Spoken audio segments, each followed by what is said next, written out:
The first live show I ever mixed, first live show I ever mixed monitors for, I was working for the company, so we did a lot of stuff around town.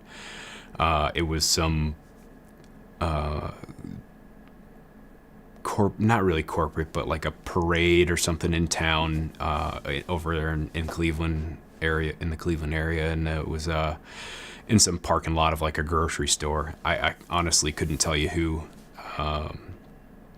the name of the group was or anything, but I did monitors for that, and that was like, as far as I can remember, my first actual gig where I was on my own. Trial by fire with a lot of support, I think, is probably the most broad way to describe it. When I was first starting, it was a lot of, let's see if you can do it. When I did my very first tour, I was the extra guy. I think I was the fifth guy or sixth guy in the tour. And that was just because they were able to squeeze me in. And so my goal for that tour was to learn how to fly the PA, learn how to do this, learn how to patch these things, and just the ins and outs of touring. My second tour, that was an arena tour. My second tour was a theater tour. And I remember going to Tom and I said, well, what am I doing on this tour? What's my role? And he said, well, you're the only one, so you're doing everything. It was going from the fifth or sixth company guy to being the only company guy was like a big eye-opening moment. I don't know if there's really a typical path. I think it varies a little bit for everybody because everyone has different goals and they want to be in different places at different times.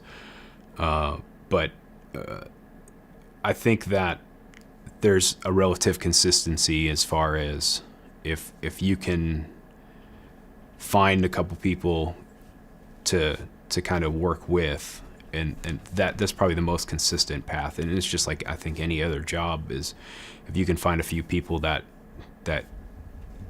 you look up to or you aspire to be like, and you can get on these tours with them or get booked on shows with them, and they're willing to teach you or answer your questions or any of that kind of stuff, then I think that's probably the best path to take. Don't spread yourself too thin. There's a lot of technology, there's a lot of stuff out there, there's a lot going on. There's there's new consoles coming out every day, there's new everything coming out, and it's great to know a lot of it, but you got to remember the one basic thing is that never changes no matter what it is signal flow is always going to be the same. So make sure your basics, like your foundation, is as rock solid as it can be, because when it comes to troubleshooting and all that stuff, when you get in the positions, if you don't have that foundation, if you don't know how to troubleshoot or you don't understand signal flow, then you're going to be lost, and that's going to make or break your position on a gig.